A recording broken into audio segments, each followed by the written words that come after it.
주님여 이 손을 꼭 잡고 가소서.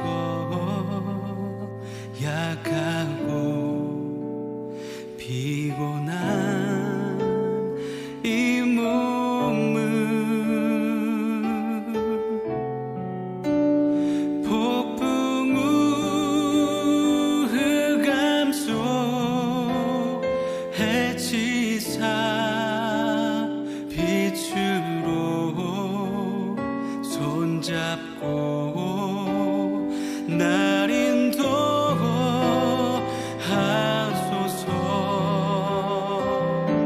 주님여 이 손을 이 손을 꼭 잡고 가소서. 약하고 피곤한 이 몸을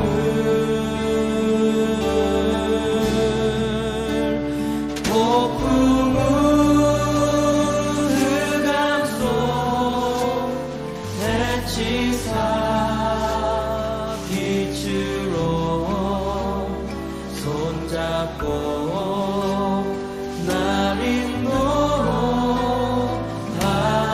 다시 한번 주님여 이 손을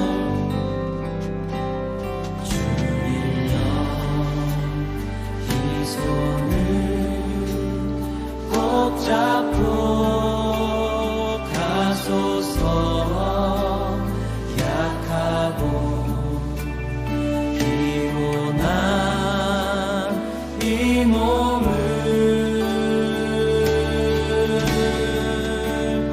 폭풍 흑암 속 해치사 빛으로 손잡고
우리는 살아계신 하나님의 성전이라는 말씀 제목입니다.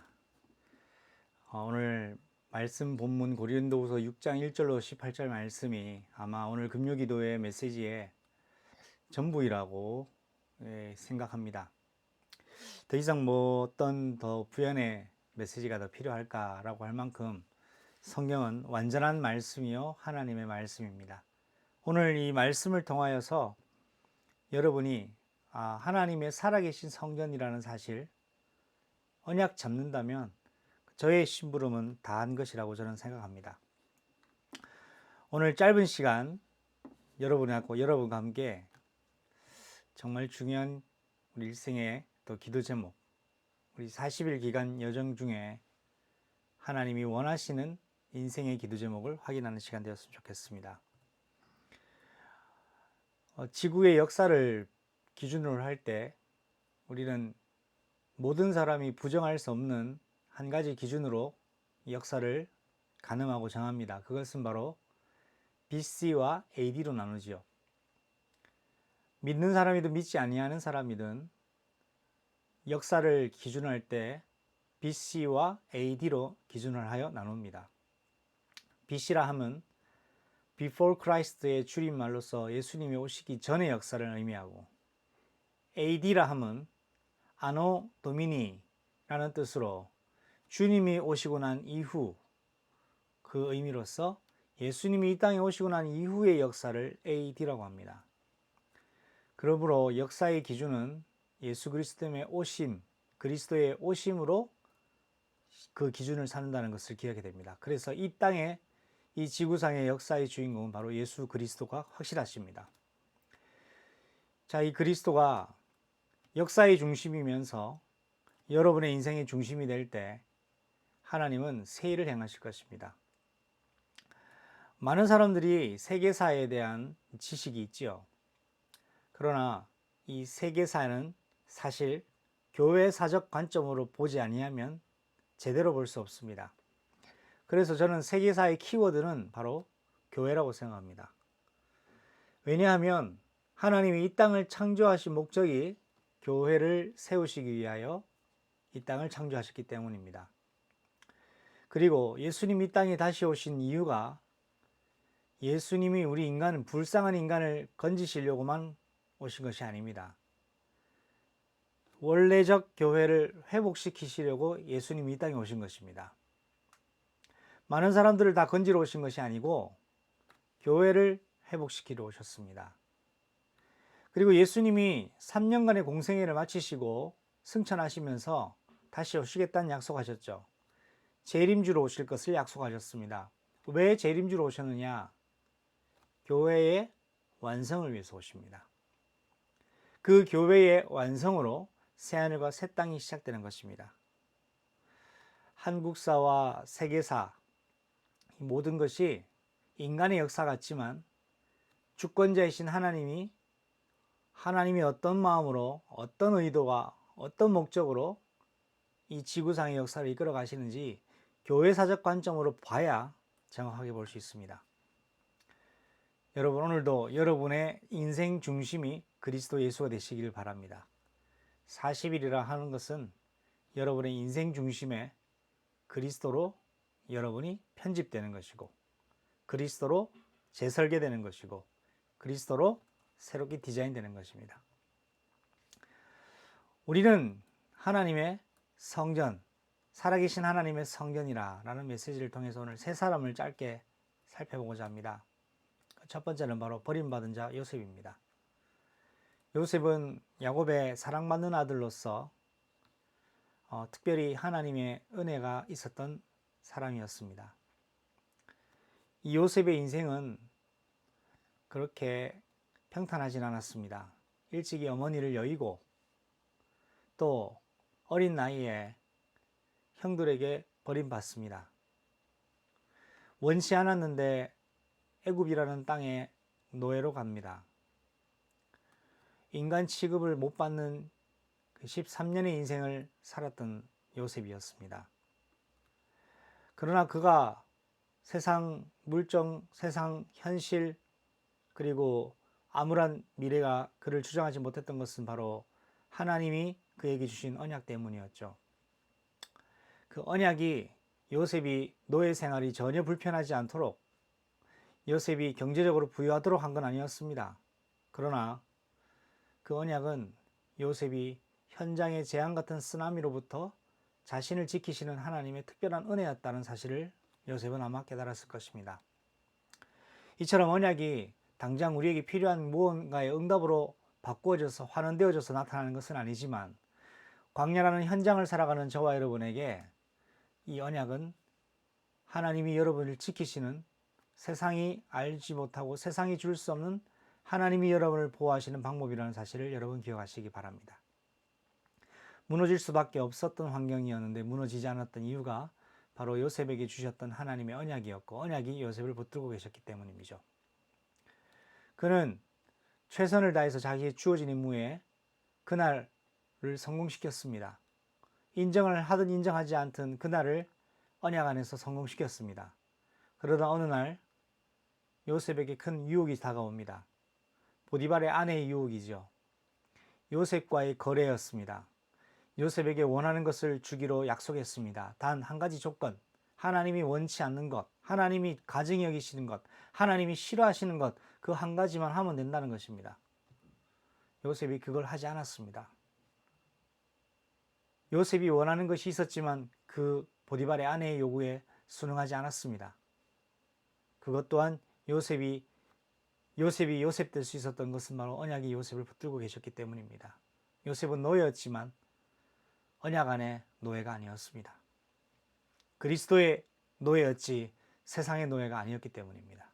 여러분이 버림받은 인생같이 어려움 속에 있다면 여러분 그럼에도 불구하고 세상의 노예가 아니라 그리스도의 노예가 될 것으로 결단하는 시간표를 삼으시기 바랍니다. 버림받고 누명 뒤집어쓰고 강간범이라는 그런 부끄러운 씻을 수 없는 그러한 세상이 옥죄는 아픔이 있었지만 그가 무너지지 않았던 것은 바로 요셉에게 주셨던 하나님의 언약이었습니다. 여러분이 어떠한 평가와 어떠한 현장과 세상에서의 기준을 가지고 판단한다 할지라도 여러분의 판단 기준은 하나님이 주신 언약입니다. 그래서 사람들이 나를 어떻게 평가하느냐를 관점에 보기보다는 하나님이 나에게 주신 언약이 무엇인가를 여러분 주시하는 그런 귀한 40일 되시기 바랍니다. 두 번째는 살인자 모세입니다. 모세는 자신의 백성을 건지고 싶었습니다. 왜냐하면 자기가 히브리인이라는 것을 알고 있었죠. 자기가 태어났을 때 원치 않게 그의 연배의 아기들이 바로왕의 정책 때문에 죽임당했습니다. 그러나 하나님의 은혜로 살아남았습니다. 살아는 남았지만 그 살아남은 모세의 인생이 또한 그렇게 행복하진 않았습니다. 어머니를 어머니라고 부르지 못했고 생각지도 못했던 애굽 문화를 배웠고 애굽의 신들을 배웠고 애굽의 언어를 배웠고 애굽의 학문을 배웠습니다. 자랐지만은 왕이 될 수 없는 왕자라는 사실을 알게 되었습니다. 자신은 히브리 민족이라는 사실을 알게 되었습니다. 히브리 민족이라는 것으로 자신을 합리화하기도 했습니다. 그래서 민족을 위해서 할 일이 없을까 생각하다가 자기 민족이 압제당하는 것을 보고 견디지 못하여 애굽 감독관을 쳐 죽입니다.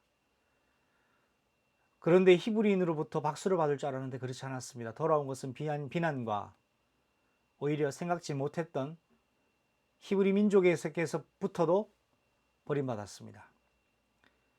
그러던 중에 반역의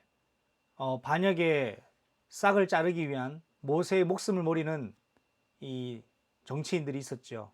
그래서 이 애굽의 감독관을 죽이는 이 사건은, 어쩌면 이 작은 사건은 모세를 합법적으로 죽일 수 있는 그 근거가 되었기 때문에 모세는 이 살인자라는 이런 낙인이 찍히고 나서 미디안 광야로 도망가게 됩니다. 다시는 왕자 자리로 돌아갈 수 없게 되는 거죠. 그의 인생이 끝자락이었고 마지막이었던 것 같습니다. 망한 것 같습니다. 그러나 망했습니까? 그 애굽의 감독관을 치는 살인 사건 때문에 어쩌면 모세는 미디안이라는 광야로 가게 되었고, 그것 때문에 미디안 광야에서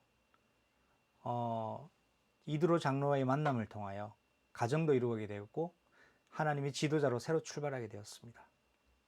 하나님의 산 호렙산의 양치기였지만 그는 그곳에서 새로운 인생의 응답을 받게 됩니다. 만약 모세가 그 살인 사건이 아니었더라면 절대 왕자로서 양을 치러 호렙산에 갈 수는 없었을 것입니다. 모세의 인생에는 흠집인 것 같고 편집하고 싶었던 부분이었겠지만 그것은 하나님의 섭리였습니다. 여러분, 살인자 모세가 세상 사람들에게는 손가락질 받고 왕이 될 수 없는 왕자로서 이 죽음의 위협을 방할 수밖에 없었던 자리에 있었지만 그가 하나님을 만나고 하나님이 그를 사용하시기로 작정하셨던 모세는 이스라엘의 민족의 지도자요, 성막을 세우는 지도자요, 가나안 땅까지 가는데 중요하게 쓰임받았던 하나님의 지도자로 그의 인생이 하나님께 드려졌습니다. 살인자가 중요한 것이 아니라 살인자였기 때문에 그는 하나님께 쓰임받지 못한 것이 아니라 그랬기 때문에 오히려 하나님이 필요한 인생으로 그는 새롭게 출발했습니다. 여러분이 혹시 이러한 세상 기준으로 짓눌려 있다면 오늘 그것을 감사하는 시간 되시기 바랍니다. 그것 때문에 오히려 여러분이 하나님 앞에 설 수 있는 기회를 얻었기 때문입니다. 마지막 세 번째입니다. 교회를 핍박한 사울이죠. 바울이기도 합니다. 어쩌면 이 바울은 더 큰 살인을 저질렀던 사람입니다. 스데반 집사를 직접 돌로 쳐 죽였던 장본인이니까요. 스데반 집사를 죽였던 장본인이 바로 바울이었습니다. 교회를 잔멸했던 사람이 바울이었습니다. 교회를 핍박했던 장본인이 바울이었습니다. 교회를 핍박하고 예수를 믿는 자를 잡아 죽이는 것이 하나님을 기뻐하는 일이라고 여겼기 때문입니다. 하나님을 열심히 믿는 그의 열심이 사실은 교회를 잔멸하는 일이었고 오히려 하나님이 기뻐하지 않는 일을 하는 것이었습니다. 어쩌면 우리 인생이 이렇습니다. 하나님이 기뻐하시는 것이라고 착각한 채 열심히 뭔가를 하는데 사실 들여다보면 하나님과 정반대의 상태의 자신의 인생을 보게 되는 것이죠.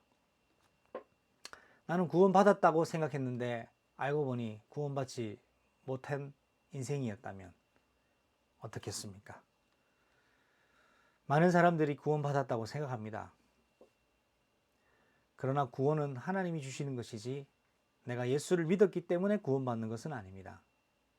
이 말은 행위를 강조하는 것이 아닙니다. 구원의 주권자는 하나님이시라는 말씀입니다. 마태복음 7장 1절로 21절을 말씀을 제대로 읽어보신다면 저의 말이 이해될 겁니다. 나더러 주여 주여 하는 자마다 다 천국에 갈 것이 아니라고 말씀하셨습니다. 우리가 주의 이름으로 선지자 노릇을 하며 귀신을 내어 쫓는 일을 했는데 어찌 우리를 모릅니까? 예수님의 답변은 아버지의 뜻대로 행하는 자라야 바로 하나님의 형제 자매라, 예수님의 형제 자매요. 또 주여 주여 부른다고 해서 구원받는 것이 아니고 하나님 나라에 들어가시는 것이 아니라고 말씀하고 있습니다. 이 말씀의 본질은 구원은 나의 개인적 확신이나 나의 개인적인 이념이나 나의 믿음에 근거하는 것이 아니라 하나님의 절대적인 주권이요 하나님의 절대적인 은혜라는 사실입니다. 우리는 다만 그 그리스도 예수의 구원을 이루기 위하여 오늘도 그리스도를 붙잡고 전진해 나가며 싸울 뿐입니다. 왜냐? 빌립보서 2장 12절에 너희 구원을 두렵고 떨림으로 이루라고 말씀하고 있죠. 그렇습니다. 마지막까지 끝까지 오직 그리스도로 무장된 자, 남는 자가 구원의 완성 속에 들어갑니다. 저는 이 세상에서 가장 불쌍한 사람이 있다면 이런 사람이라고 생각합니다. 구원받았다고 착각한 채 일평생 교회에서 종교생활하는 사람. 목사일 수도 있고 장로일 수도 있고 권사일 수 있고 집사일 수 있습니다. 고로 여러분, 교회를 핍박한 사울, 교회를 핍박했던 이 사람이 어떻게 하나님께 쓰임받을 수 있습니까? 예수 믿는 사람을 잡아 죽였던 이 사람이 어떻게 하나님께 쓰임받을 수 있습니까? 오히려 이 바울은 아마 주님께 부르심을 받는 그 순간까지 아마 꼬리표처럼 달려 있었던 것이 있습니다. 그것이 바로 무엇입니까? 사도가 아니라는 것입니다. 사도를 인정받지 못했습니다. 왜? 예수님과 공생의 기간 함께 없었기 때문이죠. 그러나 중요한 것은 예수님은 그를 사도로 인정하셨다는 사실입니다. 우리는 오늘날 교회는 사도 바울의 사도권을 부정하는 교회는 거의 없습니다. 인정하고 있습니다. 그러나 당시는 사도 바울의 그 사도권을 인정받지 못했습니다. 교회를 잔멸했던 자였지만 하나님은 그를 사용하셨습니다. 그것이 흠이 됩니까? 그것이 목회로, 그것이 바울이 하나님께 쓰임받는 이방인의 사도가 되는 것에 얼마만큼 흠이 되고 결함이 되었습니까? 이 땅에 무음한 자는 아무도 없습니다. 누구든지 그리스도가 필요할 뿐이죠. 중요한 것은 세상 사람들이 나를 어떻게 보느냐가 중요한 것이 아니라 내가 오늘 그리스도 앞에 어떤 인생으로 준비되고 그릇으로 준비되느냐. 과연 그리스도께서 나를 쓰실 만한가? 나에게 하나님 주신 목적, 하나님 주시는 방향 속에 오늘 내가 있는가? 내가 오늘도 하나님 주시는 힘을 공급받고 있는가? 이것이라고 생각합니다. 여러분, 사람의 손으로 짓지 아니하는 성전은 바로 그리스도 예수께서 세우시는 한 사람을 말합니다. 그리스도 예수께 붙잡힌 한 사람입니다. 예수께 붙잡힌 그 사람으로서, 성전으로서 버림받은 자 같고 살인자, 또한 교회를 잔멸했던 핍박자였지만 결국 하나님은 당신의 주권대로 당신 앞에 당신의 은혜를, 그리스도의 은혜를 구하는 자를 은혜를 부으셔서 새롭게 사용하신다는 사실입니다. 누구든지 그리스도 안에 예수 안에 있으면 새로운 피조물이라 이전 것은 지나갔으니 보라 새 것이 되었도다. 여러분에게 이러한 언약이 성취되어지는 새로운 날 되시기 바랍니다. 기도하시겠습니다. 하나님 아버지 감사합니다. 오늘도 우리에게 주신 최고의 은혜, 하나님의 목표 속에 우리 말씀이, 우리 인생이, 우리의 언약이 회복되어지게 하시고 이 방향 속에 우리가 인도받으며 하나님 주시는 힘을 공급받게 하옵소서. 예수님의 이름으로 감사하며 기도드립니다. 아멘. 축도하겠습니다. 지금은 만왕의 왕이 되시며 만주의 주가 되신 우리 주 예수 그리스도의 은혜와 하나님의 크고 놀라우신 영원한 사랑하심과 성령 하나님의 내주인도 교통하심이 언약 잡은 그리스도의 귀한 성도들, 교회들 머리 위에 지금부터 영원토록 항상 함께 계실지어다. 아멘. 주 예수여 오시옵소서.